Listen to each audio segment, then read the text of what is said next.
এলিমেন্টের এটা হচ্ছে এরকম যে পয়েন্টটা এরকম যে ট্রানজিশন এলিমেন্ট বা transition metal acts as catalyst.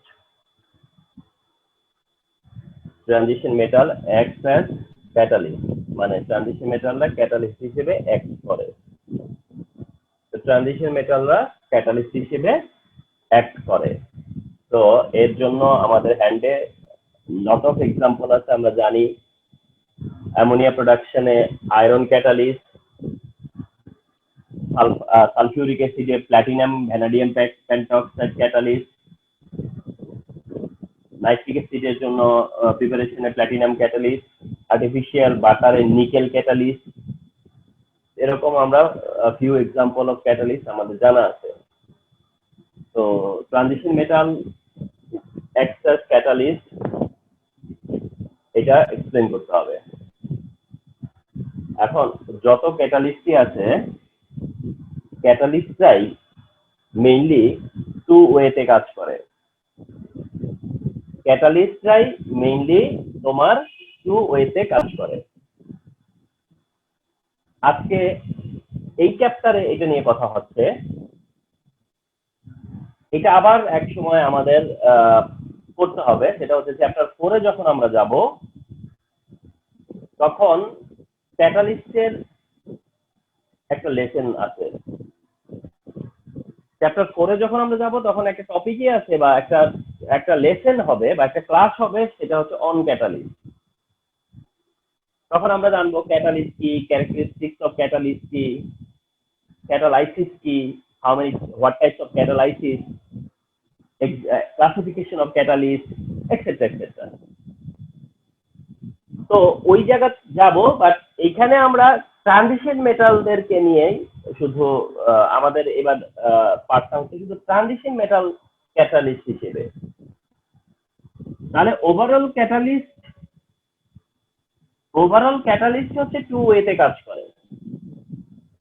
Just keep it mind, এটা এমসিকিউতে দেয়ও, মাল্টিপল কমপ্লিশন আছে।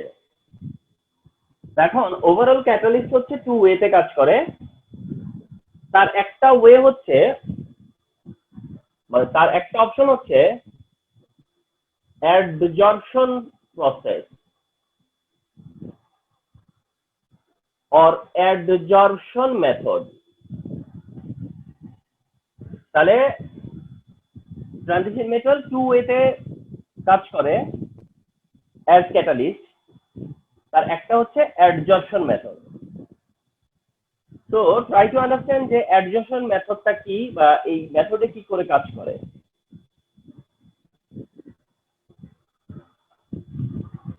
অ্যাডজর্পশন মেথডটা হচ্ছে তোমার এমন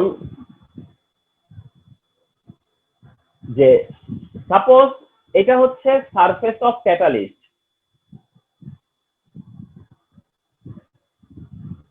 এটা হচ্ছে সারফেস অফ ক্যাটালিস্ট। মানে এটা হয়তো আমি ড্র করেছি মানে অনেক বড় করে, কিন্তু এটা ভাইবো না যে এত বড় একটা সারফেস, এমনটা না। মনে করো এটাকে আমি জুম করে নিছি, বুঝছো? কারণ খুব ছোট্ট, খুবই ছোট ছোট ছোট ছোট। তো যাই হোক, এটা বোঝানোর জন্য এভাবেই দেখাতে হবে। এটা হচ্ছে সারফেস অফ ক্যাটালিস্ট। হয়তো এই আন্ডারস্ট্যান্ডিংটা আসেনি এখনো যে সারফেস অফ ক্যাটালিস্ট বলতে স্যার কি মিন করতেছে। এগুলো হচ্ছে সলিড ক্যাটালিস্ট। এটা হচ্ছে I would like to mention, এটা হচ্ছে কি যে solid catalyst, iron catalyst, platinum catalyst, এরকম সলিড ক্যাটালিস্ট যেগুলো ওই ক্যাটালিস্ট সলিড পার্টিকেল, তো সলিড সাবস্টেন্স ইউজ করতেছো, তো ওই সলিড সাবস্টেন্সের বডিতে একটা স্পেস থাকবে না, বডিতে একটা সারফেস থাকবে না। তো সেটাই বলা হচ্ছে এখানে যে সারফেস অফ ক্যাটালিস্ট। এটা হচ্ছে সারফেস অফ ক্যাটালিস্ট। যখন ক্যাটালিস্ট ইউজ করা হয় তখন এই ক্যাটালিস্টের সারফেসের কন্টাক্টে আছে যারা রিঅ্যাক্টেন্ট মলিকিউল, তারা এই সারফেসের কন্টাক্টে আছে। ফর এক্সাম্পল, যে নাইট্রোজেন প্লাস হাইড্রোজেন মিলে অ্যামোনিয়া প্রডিউস হয়, এন্ড এটা আয়রন ক্যাটালিস্টের প্রেজেন্সে।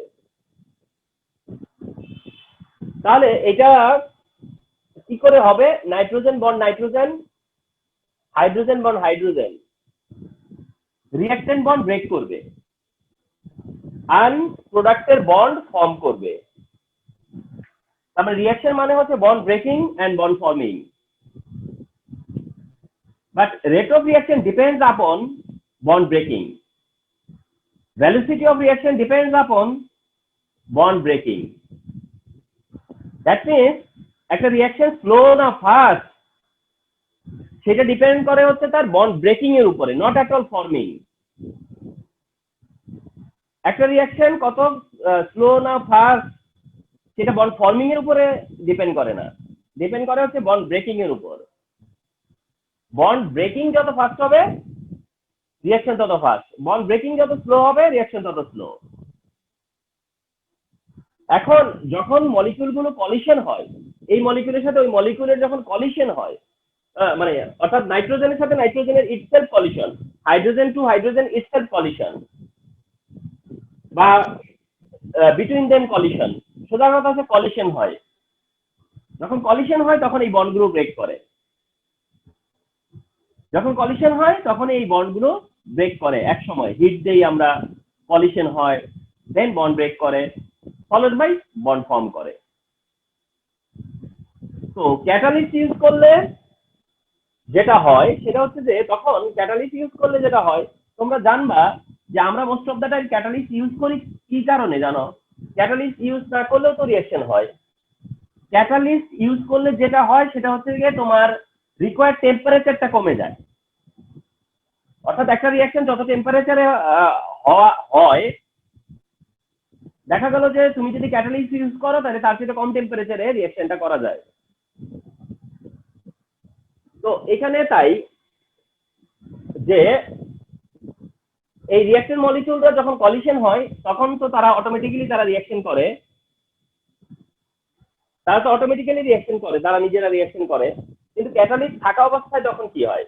তখন কি হয়, এই রিঅ্যাকশনরা এই ক্যাটালিস্টের যে সারফেসটা, এই সারফেসের সাথে তাদের সারফেসের কন্ট্যাক্ট আসবে না, কারণ তারা তো অল টাইম মুভিং করতেছে, তারা তো মুভিং এর মধ্যেই আছে। তো যখন তারা মুভ করতে থাকবে, মুভ করতে থাকলেই তখন এই যে ক্যাটালিস্টের যে সারফেস এর কন্ট্যাক্টে তারা আসবে। তাহলে এইটা ধরো একটা রিঅ্যাকশন মলিকিউল যেটা এর কন্ট্যাক্টে আসছে,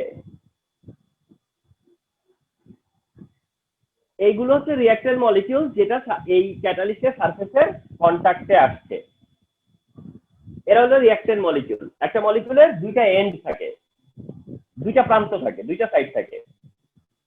তার মধ্যে কোনো একটা মনে করো নাইট্রোজেন নাইট্রোজেন, তো এইটা নাইট্রোজেন ওটা নাইট্রোজেন, এখন সারফেসের কন্ট্যাক্টে আসবে কে? এই নাইট্রোজেনটা।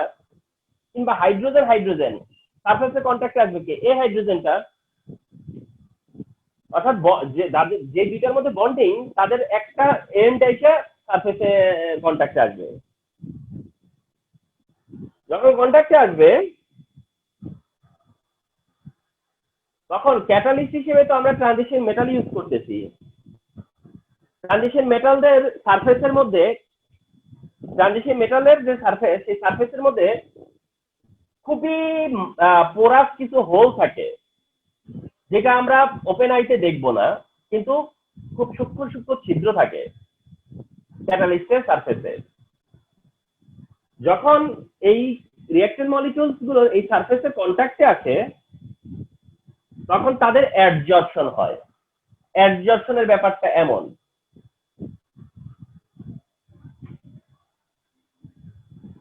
এইটা হচ্ছে অ্যাডজর্পশন ফেনোমেনা। এটা হচ্ছে অ্যাডজর্পশন ফেনোমেনা। অর্থাৎ রিঅ্যাকশন মলিকিউলের যেই এন্ডটা বা যেই অ্যাটমটা সারফেসে কন্ট্যাক্টে আসবে, সেই অ্যাটমটা এই সারফেসে আঠার মতো লেগে যাবে, অ্যাডহেসিভের মতো লেগে যাবে, গ্লু এর মতো লেগে যাবে, এক কথায় আটকা পড়ে যাবে। এইটাকে বলে অ্যাডজর্পশন। যখন এরকম অ্যাডজর্পশন হয় তখন এই মলিকিউল থেকে এই মলিকিউলের মধ্যে যে বন্ড আছে, তো এর মধ্যে যে অ্যাটমটা আটকা আছে তার সাথে যে অন্য অ্যাটমটা আছে, সেই অ্যাটমটা সাথে এর যে বন্ডটা, এই বন্ডটা তখন আস্তে আস্তে উইক হয়ে যায়। এই বন্ডটা আস্তে আস্তে কি হয়ে যায়? উইক হয়ে যায়। যখন একটা অ্যাটম তোমার সারফেসে আটকা পড়ে যায় তখন অন্য অ্যাটম তো ছুটতে চাইবে, ঠিক না? তো অন্য অ্যাটম যখন ধরো বের হইতে চাইবে তখন কি হবে? এই দুই এদের মধ্যে যে বন্ডিংটা, এই বন্ডটা আস্তে আস্তে উইক হয়ে যাবে। এই বন্ড উইক হয়ে দেন বন্ড কি হবে? ব্রেক হয়ে যাবে। বন্ড ব্রেক কলিশন হলেও হয়, বন্ড ব্রেকটা কলিশন হলেও হয়, হিট দিব, কলিশন বাড়বে, কলিশন বাড়লে বন্ড ব্রেকিং হবে। কিন্তু এখানে ক্যাটালিস্ট থাকাতে ক্যাটালিস্ট কি করলো? এই বন্ড ব্রেকিং এ সে কি করলো? কন্ট্রিবিউট করলো। যে তার এমন একটা প্রপার্টি যে সে মলিকিউলদেরকে কি করতে পারে? অ্যাডজর্ব করতে পারে। তো মলিকিউল থেকে যখন অ্যাডজর্ব করে তখন এই মলিকিউলের মধ্যে যে অ্যাটম আছে, অ্যাটমের সাথে অ্যাটমের যে বন্ডিং, সেই বন্ডটা আস্তে আস্তে উইক হয়ে যায়। তো বন্ড যখন উইক হয়ে যায় তখন তখন একটা অ্যাটম থেকে আরেকটা অ্যাটম আলাদা হয়ে যায়। And this is the duty of transition metal, অর্থাৎ দুইটা অ্যাটমকে আলাদা করে দেওয়া। দুইটা অ্যাটমকে আলাদা করে দেওয়াটাই হচ্ছে তার কাজ, এবং সে সেটা করে দিবে। তো দিস ইজ দ্য ওয়ে, যে কি হবে? এভাবেই বন্ড ব্রেকিং হবে। আর আর্লিয়ার আমি তো বললামই যে বন্ড ব্রেকিংটাই হচ্ছে গিয়া controlling factor of speed of reaction. এটাই হচ্ছে গিয়া একটা মেথড যেটাকে বলে অ্যাডজর্পশন মেথড। সো যদি সলিড ইয়ে হয়, ক্যাটালিস্ট হয় সলিড, তাহলে দিস ইজ দ্য মেকানিজম। বলতে মানে যদি মেটাল, মানে ট্রানজিশন মেটাল যদি ইউজ হয়, মেটাল, তাহলে দিস ইজ দ্য মেকানিজম।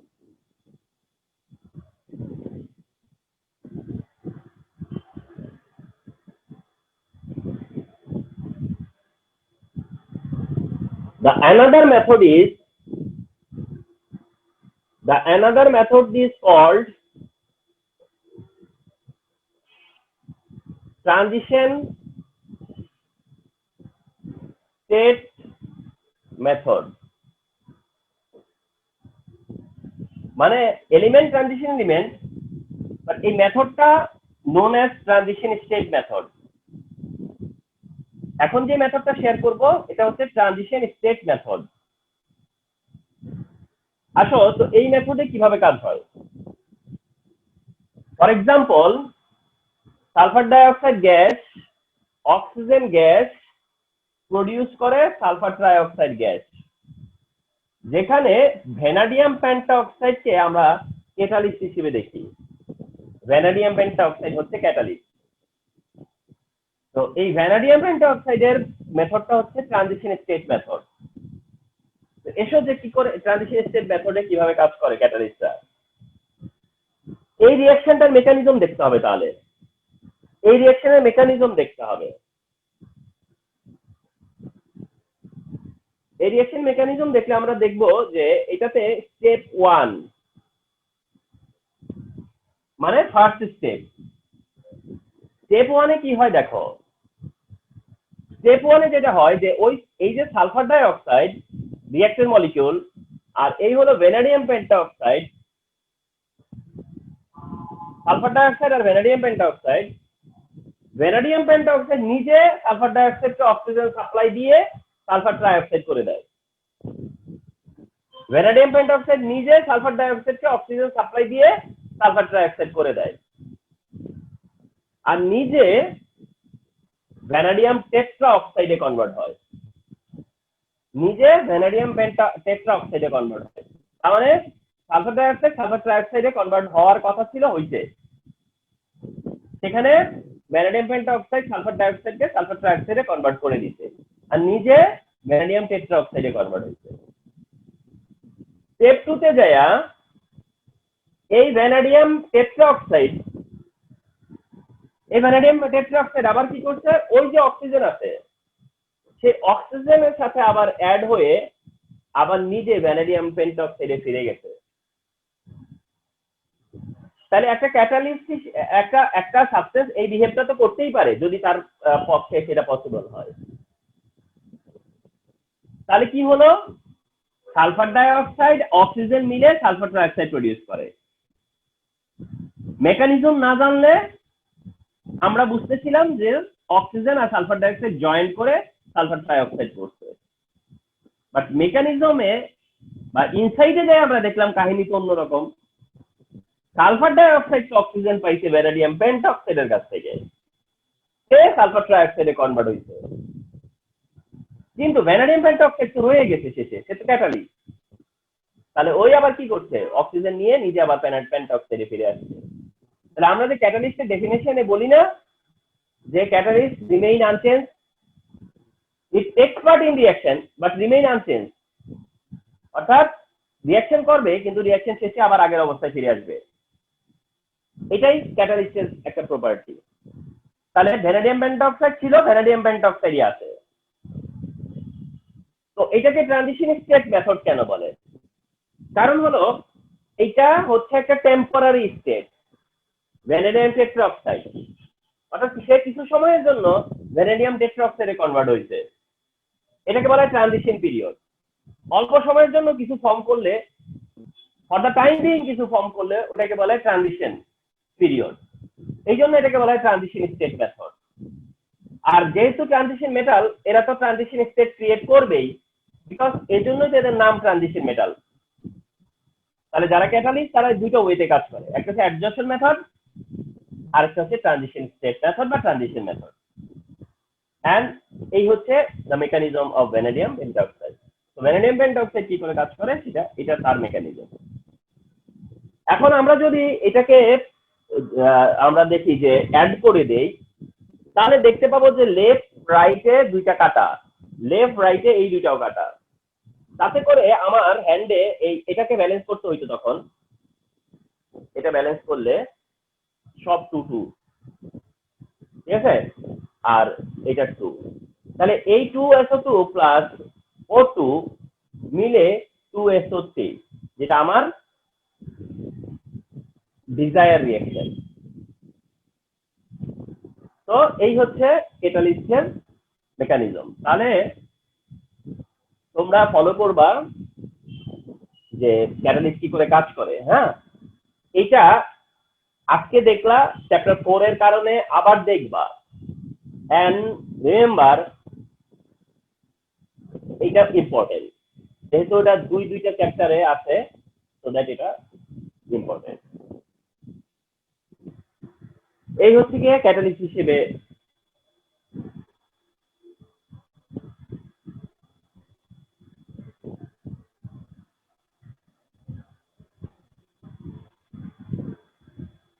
তো এখন যে 5টা ক্যারেক্টারিস্টিক্স এর মধ্যে যেটা লাস্ট ক্যারেক্টারিস্টিক, সেটা নিয়ে আর আমাদের বলা লাগতেছে না, বিকজ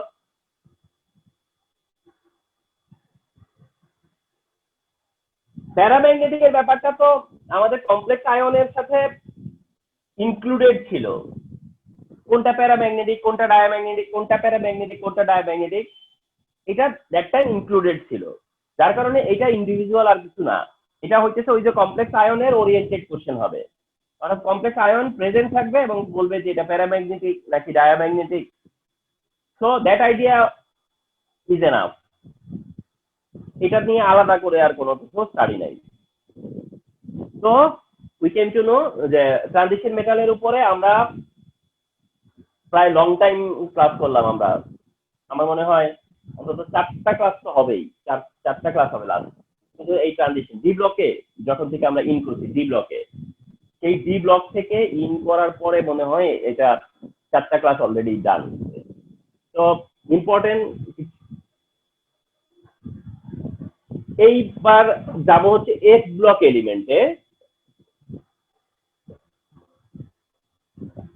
তবে এফ ব্লক এলিমেন্ট নিয়ে তোমাদের অতটা মানে কাজ করতে হবে না, শুধু কয়েকটা জিনিস, যে তোমার এফ ব্লক এলিমেন্ট কয়টা, এটা এমসিকিউ হিসেবে যদি দেয় তাহলে অ্যান্সার হবে 27। এফ ব্লক এলিমেন্ট হচ্ছে how many F block element 27 how many F block element 27 মানে এফ ব্লক এলিমেন্টের এই ইনফরমেশনটা তোমার জানা রইলো। দেন হচ্ছে যে এদেরকে ইনার ট্রানজিশন বলে।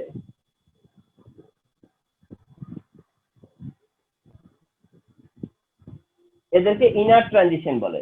তার মানে একদিকে একটা ইনফরমেশন জানা রইলো যে 27টা, আর অ্যানাদার ইনফরমেশন হচ্ছে যে এরা হচ্ছে ইনার ট্রানজিশন।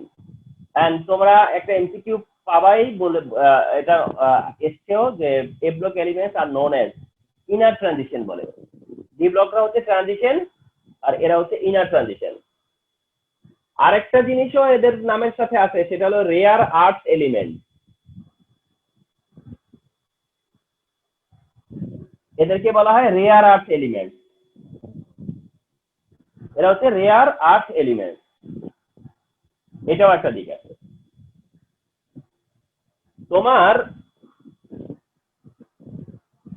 যেমনটা হলো যে তোমার তিনটা এলিমেন্ট, একটা ল্যান্থানাম, একটা হচ্ছে অ্যাক্টিনিয়াম, আর একটা হচ্ছে থোরিয়াম। এই তিনটা এলিমেন্টের এফ ব্লক হওয়ার কথা ছিল, বাট এই তিনটা ডি ব্লকে চলে এসছে। নয়তো ল্যান্থানাইট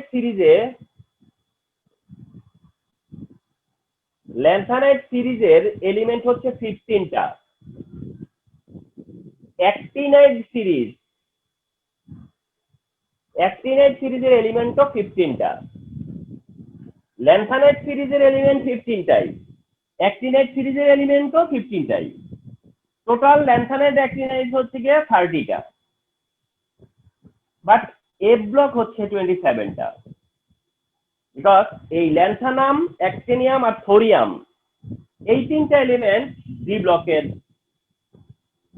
মধ্যে ইনক্লুডেড। তো এটাও জানো, যদি বলে ল্যান্থানাইট অ্যাক্টিনাইট করা তাহলে 30টা, এফ ব্লক বললে 27টা।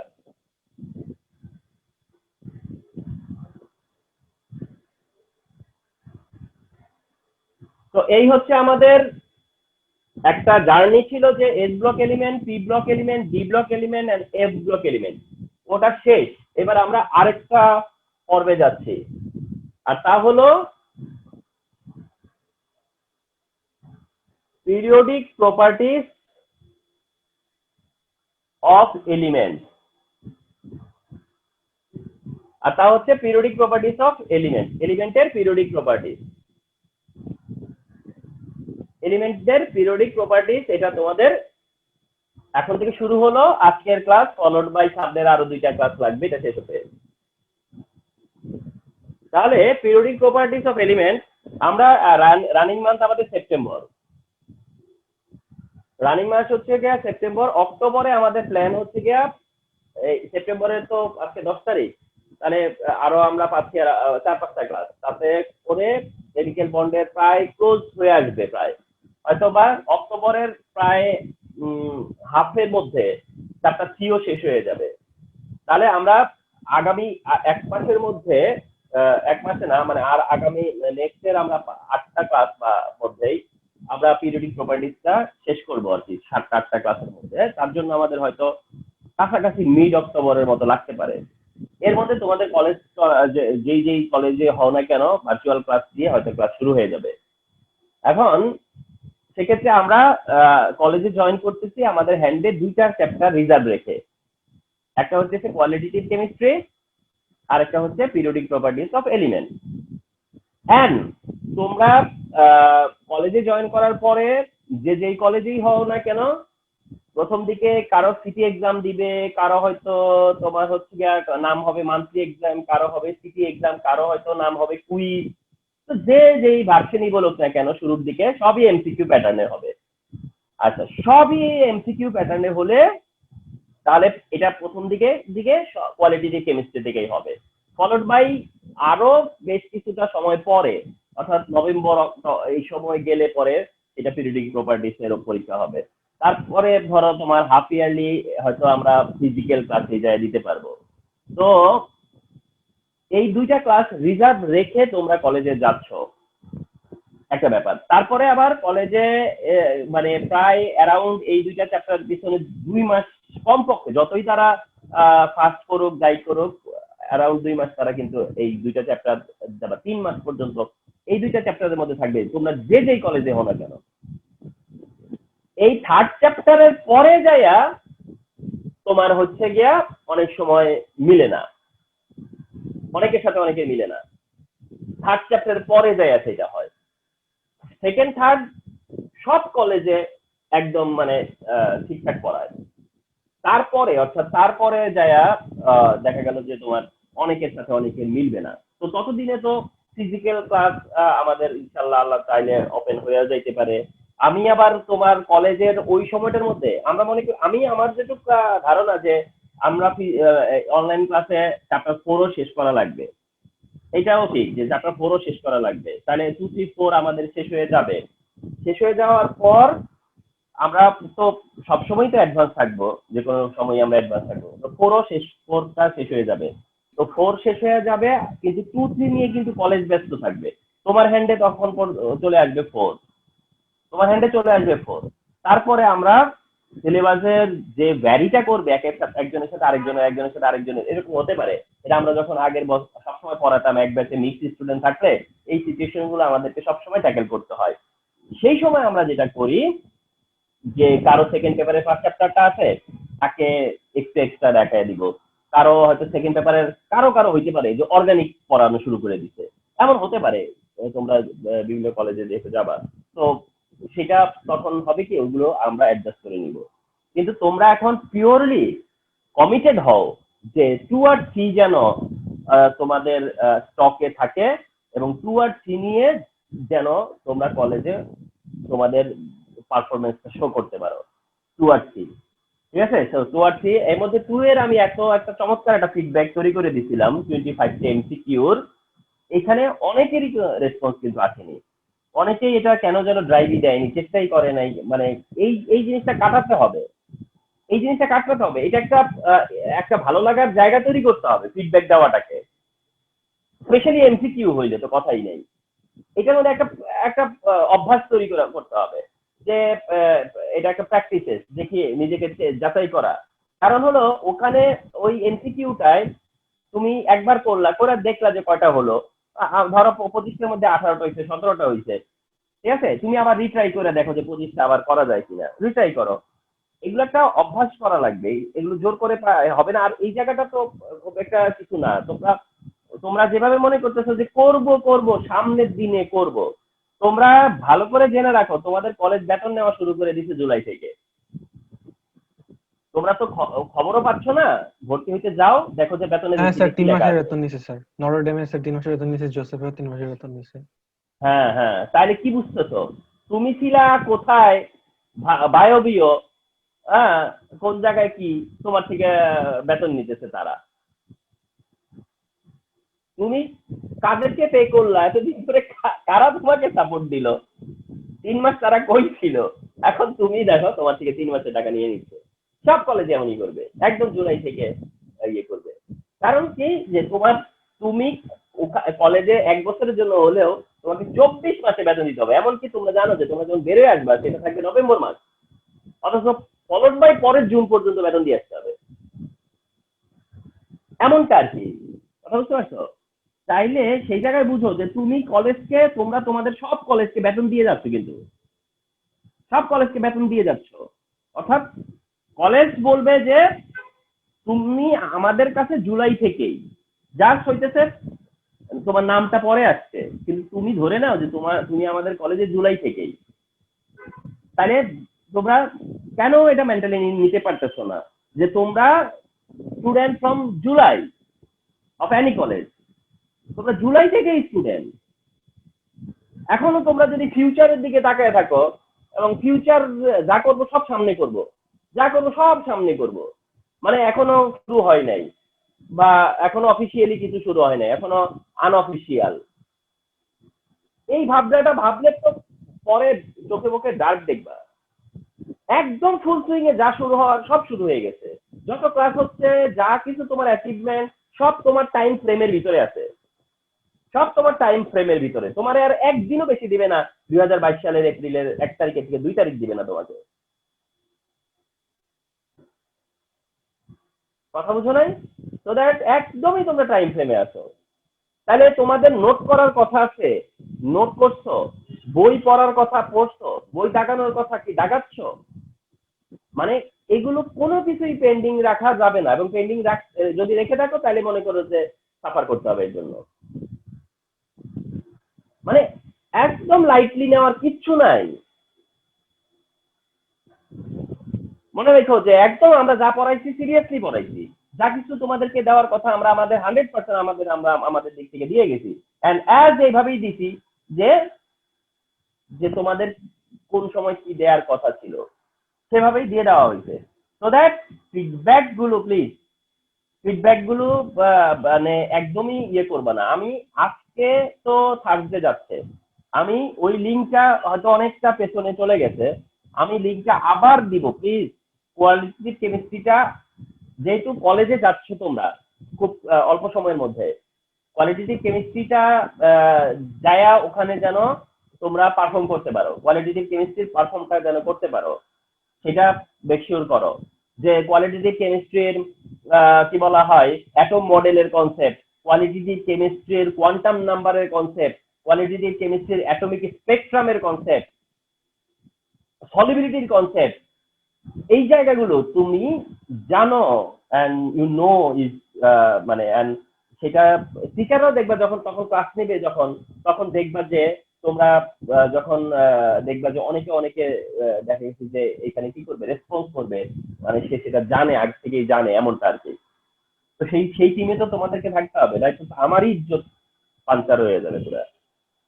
তো প্লিজ এটা একটু ইয়ে করো, একদমই কিন্তু হেলায় ফেলায় না যে জাস্ট হইতেছে যে ভার্চুয়াল ক্লাস, তো ভার্চুয়াল ক্লাস তো ক্লাস না, ক্লাস তো হলো যখন আমরা direct class, physical offline class, তখন ক্লাস, একদমই না।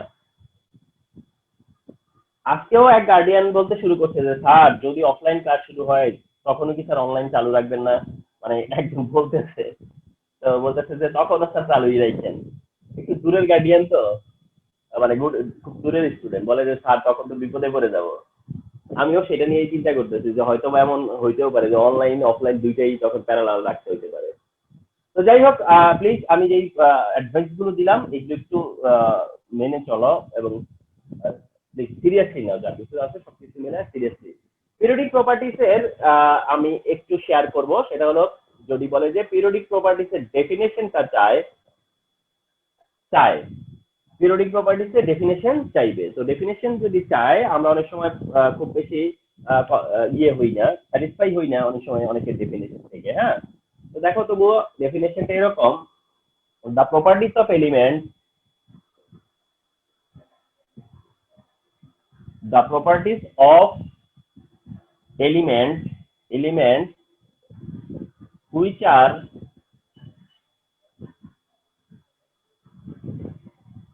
recurring within the period।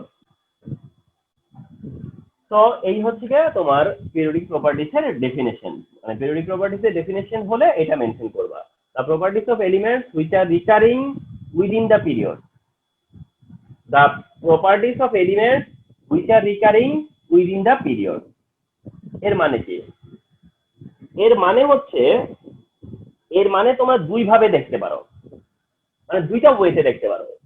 একটা ওয়ে দেখতে পারো এরকম যে sir lithium, beryllium, boron, carbon, nitrogen, oxygen, fluorine, neon হয়ে সোডিয়াম, তার মানে হচ্ছে কোথায় রিকারিং হইলো? Lithium sodium recurring, lithium sodium recurring. তো লিথিয়াম দিয়ে শুরু, নিয়ন দিয়ে শেষ, আবার সোডিয়াম দিয়ে শুরু। তার মানে এই যে লিথিয়াম থেকে সোডিয়াম দিয়ে এটা কি হচ্ছে?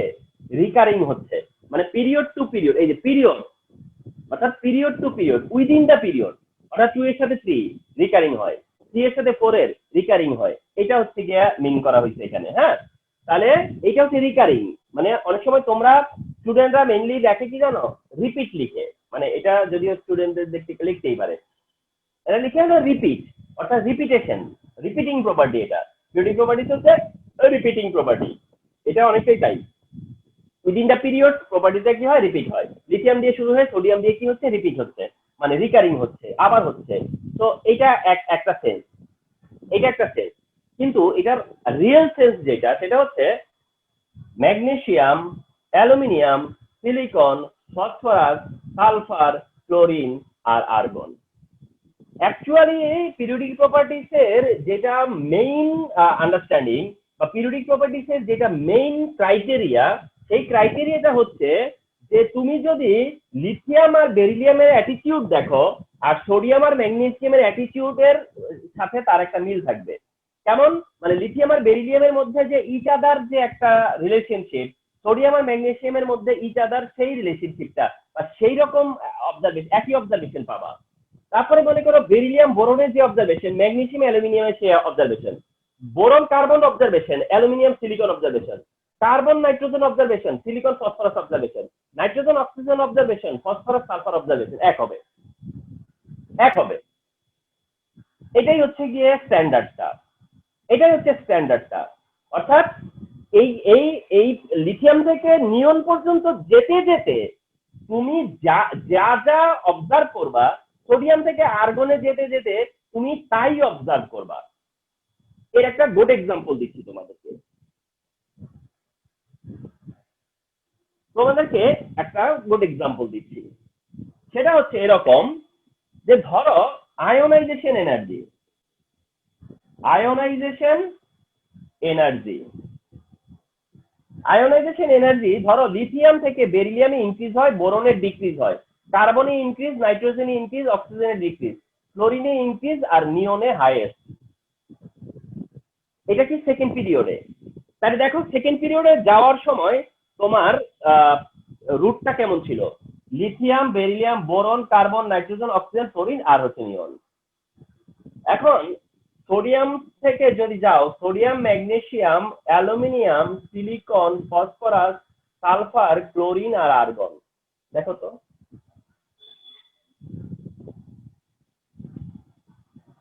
সেকেন্ড পিরিয়ডে অন দা ওয়েতে যা হইছে, থার্ড পিরিয়ডেও দেখো অন দা ওয়েতে তাই হইছে।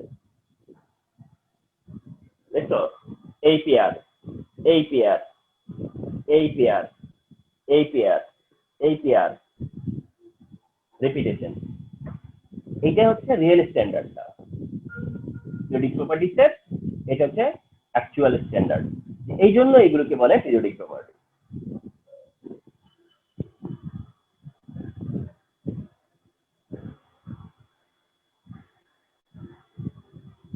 এখন পিরিয়ডিক প্রপার্টিসেস আর কি কি খুব কমন? অ্যাটমিক সাইজ, অথবা অনেক সময় এটাকে অ্যাটমিক রেডিয়াস বলে থাকবে। নাম্বার 2 হচ্ছে আয়নিক রেডিয়াস।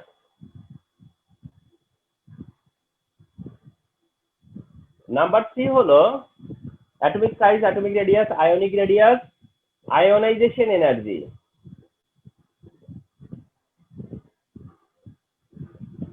এরপর হচ্ছে ইলেকট্রন এফিনিটি।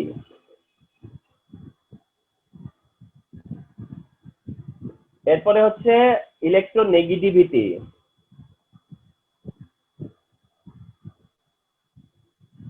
এরপরে হলো মেল্টিং পয়েন্ট। এরপরে আসবে হচ্ছে মেটালিক প্রপার্টিজ।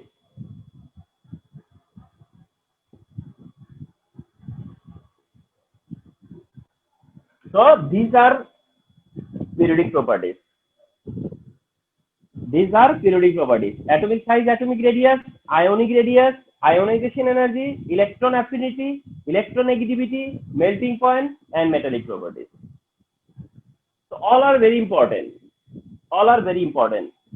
আজকে আমি এই দুইটা শেষ করব, মানে এই দুইটা খুব বেশি ডিসকাশন নাই, অ্যাটমিক সাইজ, অ্যাটমিক রেডিয়াস আর আয়নিক রেডিয়াস। এগুলো নিয়ে কিছু ইম্পর্টেন্ট ইনফরমেশন আজকে তোমাদের সাথে শেয়ার করবো।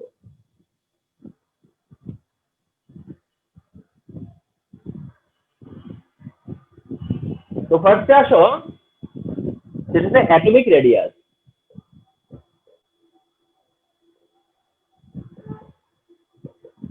অ্যাটমিক রেডিয়াস, অ্যাটমিক রেডিয়াস, হ্যাঁ। তো এখন এই অ্যাটমিক রেডিয়াসটায় একটা বলতে গেলে মোস্ট কমন একটা ডেফিনেশন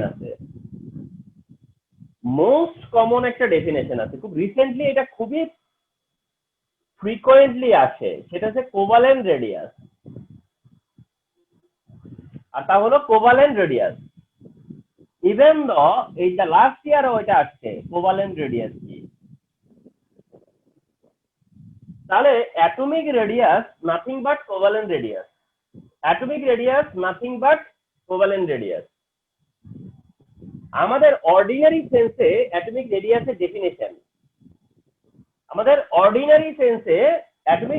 ডেফিনেশন, হচ্ছে যে নিউক্লিয়াস থেকে, যে কোনো অ্যাটমের নিউক্লিয়াস থেকে তার লাস্ট ইলেকট্রনের ডিসটেন্স, যে কোনো অ্যাটমের নিউক্লিয়াস থেকে তার লাস্ট ইলেকট্রনের ডিসটেন্স হচ্ছে atomic radius.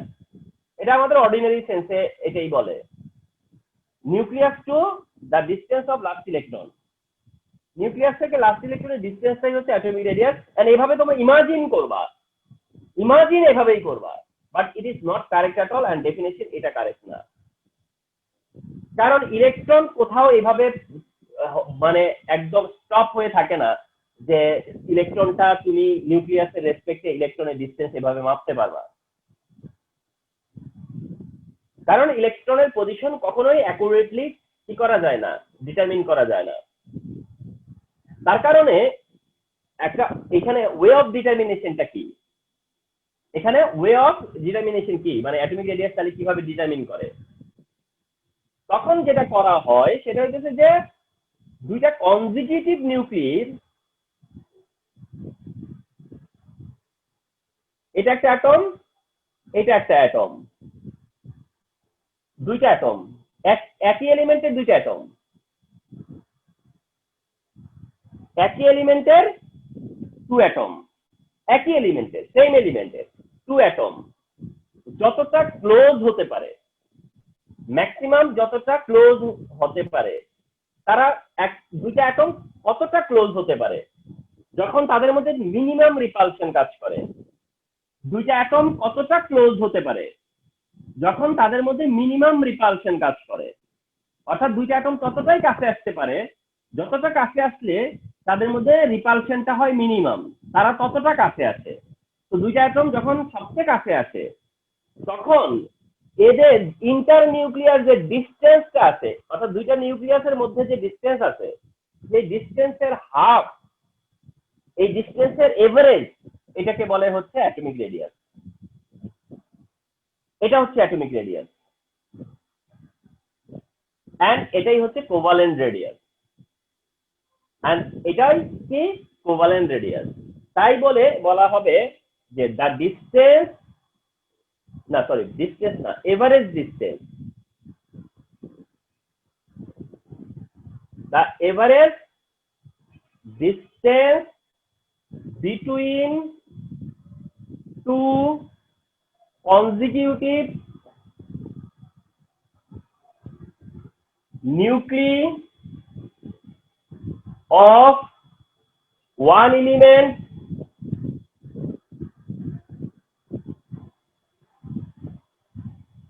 when they have minimum repulsion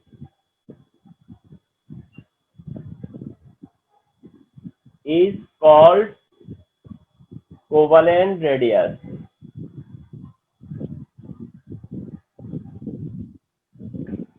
তো কনফার্ম থাকো যে কোভালেন্ট রেডিয়াসের ডেফিনেশন দিবে তোমাদেরকে কোনো না কোনো এক্সামে, কারণ স্টুডেন্টদের যদি কিছু মিসিং থাকে, মানে কিছু জিনিস যদি স্টুডেন্টরা মিস করে যায়, ওভারলুক করে যায়, মিস করে যায়, বা তো সেই জায়গাগুলো তখন দেখা গেছে যে বেশি বেশি কোশ্চেনের মধ্যে নিয়ে আসে। তাহলে কোভালেন্ট রেডিয়াসের ডেফিনেশন হচ্ছে এটা, যে the average distance between two consecutive nuclei, এই যে two consecutive nuclei of one element, মানে একটা এলিমেন্টের, when they have minimum repulsion, যখন তাদের মধ্যে কি থাকে, মিনিমাম রিপালশন থাকে, then it is called covalent radius. Average ডিসটেন্সটাই হচ্ছে কোভালেন্ট রেডিয়াস, কিন্তু সেটা কন্ডিশনাল। দুইটা নিউক্লিয়াসের এভারেজ ডিসটেন্স হচ্ছে গিয়া অ্যাটমিক রেডিয়াস। তো এই হচ্ছে অ্যাটমিক রেডিয়াসটাই অ্যাকচুয়ালি তোমার কোভালেন্ট রেডিয়াস। এখন তোমার যে কোশ্চেনটা ফেস করতে হয় সেটা হচ্ছে how it changes across a period. এটাই তো কোশ্চেন, যে একটা পিরিয়ডে অ্যাটমিক সাইজ কিভাবে চেঞ্জ হয়, একটা পিরিয়ডে across the period how atomic size changes, atomic size কিভাবে কি চেঞ্জ হয়। তো ইট ইজ সিম্পল, যে অ্যাটমিক সাইজ ইজ ডিক্রিজ বা অ্যাটমিক সাইজ ডিক্রিজেস অ্যাক্রস আ পিরিয়ড। একটা পিরিয়ডে কি হয়, অ্যাক্রস দ্য পিরিয়ড মানে লেফট থেকে রাইটে, লেফট থেকে রাইটে অ্যাটমিক সাইজ কি হয়, ডিক্রিজ হয়। অ্যাটমিক সাইজ কি হয়, ডিক্রিজ হয়। Across the period atomic size কি হয়, ডিক্রিজ হয়। as atomic number is increases। কেন? কারণ অ্যাটমিক নাম্বার ইনক্রিজ হয়। remaining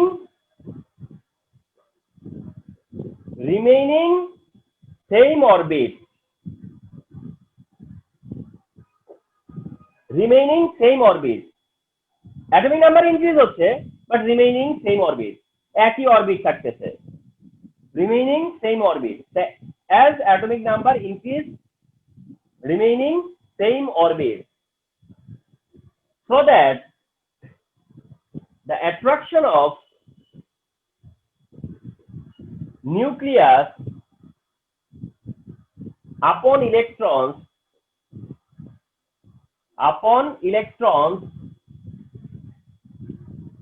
is increased, so that the attraction of nucleus upon electron is increased। মানে লেফট থেকে যত রাইটে যাবা নিউক্লিয়াসের অ্যাট্রাকশন ইনক্রিজ হয়, লেফট থেকে যত নিউক্লিয়াসের অ্যাট্রাকশন ইনক্রিজ হয়।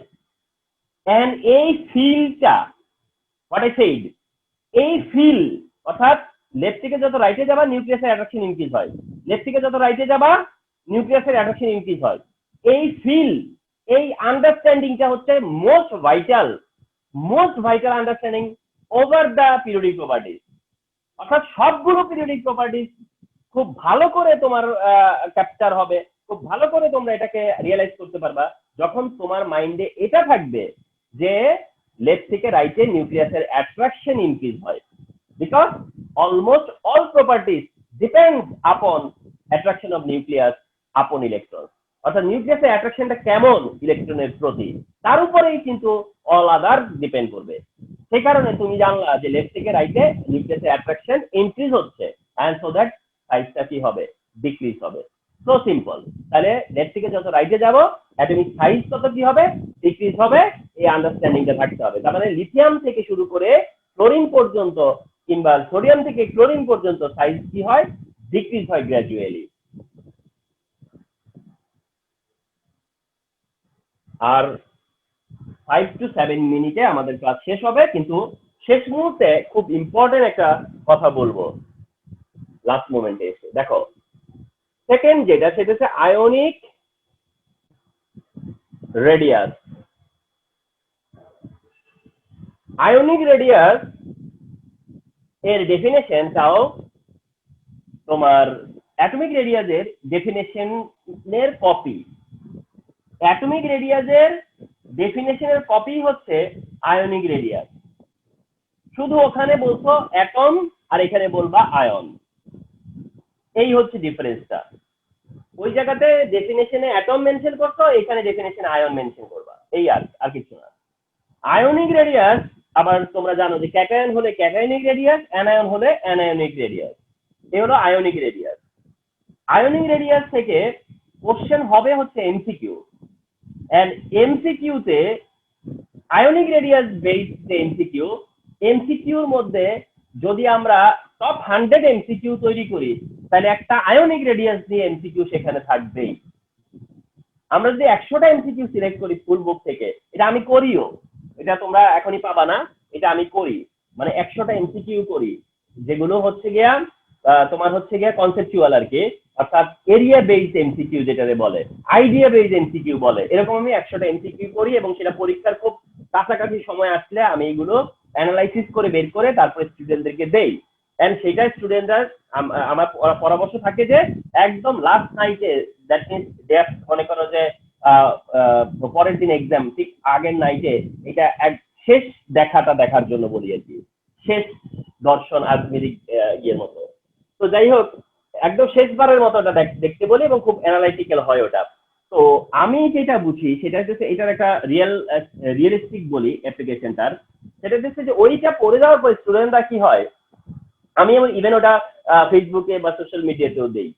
তো ওইটা পড়ে যাওয়ার পরে অনেক স্টুডেন্ট আমি দেখছি, এমনও হয়েছে একবার যে ধরো ওখান থেকে একটা সিঙ্গেল এমসিকিউ আসে নাই, মনে করো কথার কথা, ওই 100টা থেকে একটা এমসিকিউ ওখান থেকে কপি হয় নাই, মানে অ্যাজ ইট ইজ তো আসে নাই, মনে করো এমন। কিন্তু স্টুডেন্টরা হচ্ছে কি পরীক্ষা হল থেকে বাইরে বলবে কি 100টা থেকে 25টা 100টা থেকে 15টা আসছে, আসলে কিন্তু মিলাইলে একদম একটা এমন হবে না যে কপি হয়েছে, কিন্তু ওরা মানে স্টুডেন্টরা মনে করে যে এখান থেকেই বোধহয় 15টা আসছে। আসলে কি ওদের মানে তোমাদের মধ্যে ওই জিনিসটা মনে হয়ে যাবে যে হ্যাঁ ওখান থেকেই আসছে বোধহয়, ওখান থেকে বোধহয় আসছে, এটা এরকম মনে হবে তখন। এটাই একটা মানে বিষয় কাজ করে আর কি, একদম কপি হবে না কিন্তু মনে হবে যেন ওখান থেকে মনে হয় আসছে, এরকমটা হবে। মাঝে মাঝে হয়ে যায় যে ওখান থেকে বেশ কিছু আসেও, কিন্তু আমি সেটার উপরে সেটার জন্য এটা করি নাই। আমার করাটা হচ্ছে যে মানে তোমার মধ্যে কিছু মেসেজ দিয়ে দেওয়া, যে তোমার আন্ডারস্ট্যান্ডিংটাকে আরো এনরিচ করে দেওয়া, তুমি নিজেই বলবা যে হ্যাঁ মনে হবে যে ওখান থেকে আমাকে দিছে, তার জন্য তোমার কাছে পরীক্ষাটা আরেকটু ইজি মনে হবে। তো যাই হোক, আয়োনিক রেডিয়াস থেকে এই কারণে বললাম যে খুব কমন কিছু এমসিকিউ হয়। একটা এমসিকিউ এমন হবে, আমি একদম ডিরেক্ট এমসিকিউ দিয়ে আলোচনাটা করতে যাচ্ছি। বললো যে size of which of the following is minimum, এরকমটা বললো যে size of which of the following is minimum. যদি এটা বলে অপশনে যদি এমন থাকে sodium plus, magnesium 2 plus, calcium 2 plus, fluoride minus, ঠিক আছে? সো দ্যাট এখানে কোনটা কারেক্ট, যে size of which of the following is তোমার মিনিমাম। এক্ষেত্রে আই সাজেস্ট ইউ, সেটা হচ্ছে যে তোমরা যেটা নিবা সেটা হচ্ছে যে যেটা কনসিডারেশনে নিবা, আমার একটা কথা কনসিডারেশনে নিবা, সেটা হচ্ছে যত প্লাস তত ছোট, যত মাইনাস তত বড়। এই কথাটা একটু মাথার মধ্যে সেট করে ফেলো, যত প্লাস তত ছোট, যত মাইনাস তত বড়। আয়নের মধ্যে নর্মালি যারা পজিটিভ আয়ন তাদের সাইজ কমে যায়, আর যারা নেগেটিভ আয়ন তাদের সাইজ বেড়ে যায়। এর মধ্যে আবার প্লাস পজিটিভ আয়নের মধ্যে যেটা যত বেশি প্লাস হবে সেটা তত ছোট হবে, আর মাইনাসের সময় আবার যেটা যত বেশি মাইনাস হবে তার তত আবার বড় হবে। এখন এই পয়েন্টটা যখন তোমার মাইন্ডে আমি দিয়ে দিলাম, তখন তুমি এটাকে ক্যান্সেল করে দিবা, এটাকেও ক্যান্সেল করে দিবা, থাকবে এসে বি আর সি তে, যে এখন কি করব স্যার, দুইটাই তো 2 প্লাস, এখন কি করব স্যার যে দুইটাই তো 2 প্লাস, আমি বলেছি যে যত প্লাস তত ছোট, এখন এর মধ্যে দুইটা 2 প্লাস, এটা তোমাকে আটকাবে না, বা এটাতে তোমরা আটকাবা না। কেন আটকাবা না? কারণ যখন মানে ম্যাগনেসিয়াম বড় না ক্যালসিয়াম বড় সেটা তো তোমার আন্ডারস্ট্যান্ডিং আছেই, কারণ তুমি তো জানোই যে ম্যাগনেসিয়াম 3rd সেলে থাকে আর ক্যালসিয়াম 4th সেলে থাকে, তাহলে সেই সেন্সে তো তখন বলাই যাবে যে ম্যাগনেসিয়ামটাই ছোট। তাহলে কি করে আনসার করতেছো যে যত প্লাস তত ছোট, যত মাইনাস তত বড়। এখন যত প্লাসের মধ্যে চলে আসবে, আসার পরে তখন যদি একই রকম দুইটা প্লাস হয় তখন আবার একটু রিথিং করবা যে আসলে এর মধ্যে কে ছোট হতে পারে, সেটার জন্য তোমাকে খুব বেশি চেষ্টা করতে হবে না। এটা হচ্ছে গিয়ে একটা এমসিকিউ। আবার এবার আসলে ম্যাক্সিমাম দিয়ে একটা এমসিকিউ দেই, যে কার্ডটা maximum.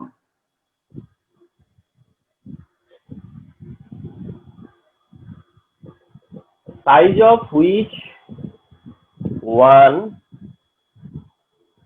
Is maximum, size of which one is maximum. যদি ম্যাক্সিমাম বলে অপশন এমন দিল, মনে করো এস মাইনাস সোডিয়াম প্লাস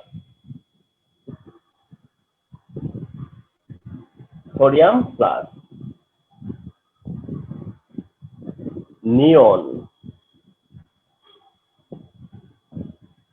আর হচ্ছে তোমার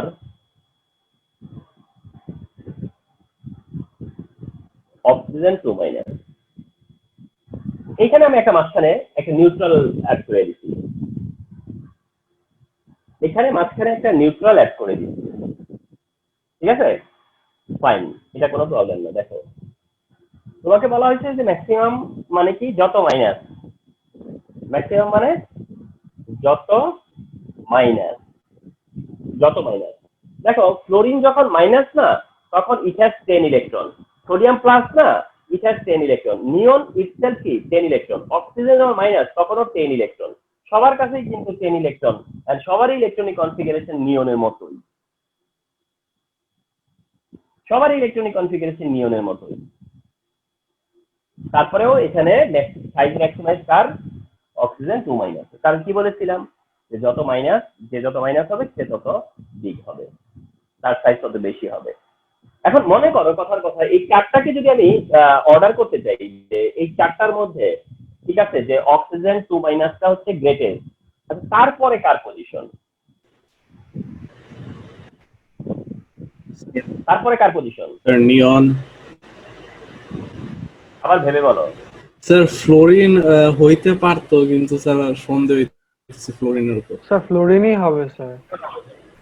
সন্দেহ হবে কেন? স্যার ফ্লোরিনই হবে স্যার। ঠিক না? Yes, sir. স্যার সেটা ডাউট হওয়ার কারণ। থাকলেই তো মানে ধরেন স্যার, হ্যাঁ। আমরা যখন নাকি ইকুয়াল নাম্বারের যখন থাকবে, ধরেন এখানে ইলেকট্রন তো বাইরে যেতেছে, তো প্রোটনও তো আছে, প্রোটন অ্যাট্রাক্ট করবে না? না না না, নেগেটিভ আয়নের বেলায় রিপালশন কাজ করে, নেগেটিভদের সময় রিপালশন কাজ করে, এই কারণে দূরে সরে যায় তারা। ইলেকট্রনের রিপালশন কাজ করে, কথা বুঝছো? জি স্যার। ইলেকট্রন রিপালশন কাজ করে। যত নেগেটিভ আয়ন হয়, নেগেটিভ আয়ন কেন বড় হয়? কারণ কি, ইলেকট্রন যখন কেউ অ্যাকসেপ্ট করে, তখন ওই ইলেকট্রনটা যতটা পারে দূরে থাকে, কারণ ইনসাইডে যে ইলেকট্রন গুলো ছিল তার সাথে রিপালশন কাজ করে, কথা বুঝছো? তাইলে ওইটা অক্সিজেন নেগেটিভ, এরপরে ফ্লোরিন নেগেটিভ, এরপরে কে? এরপর নিয়ন, তারপর সোডিয়াম, এরপরে নিয়ন, হ্যাঁ, এবং সবশেষ হচ্ছে সোডিয়াম। এই হচ্ছে তোমার সাইজের বা ইস্যু আর কি, মানে সাইজ ম্যাটারটা। তো এই যে শেষ করলাম যেটা দিয়ে, এটা দিয়েও তোমরা আরো বেটার ক্লিয়ার হয়ে গেলা, তো দ্যাট সাইজ ইস্যুতে তোমরা অ্যান্সার করতে পারবে না। তো এই হচ্ছে গিয়ে তোমার জায়গা। আমরা নেক্সট ক্লাসটা ইনশাল্লাহ আয়োনাইজেশন এনার্জি, নেক্সট ক্লাস ইনশাল্লাহ আয়োনাইজেশন এনার্জি শেয়ার করব, ইলেকট্রন অ্যাফিনিটি শেয়ার করব, ওই দুইটা জিনিস শেয়ার করব নেক্সট ক্লাসে।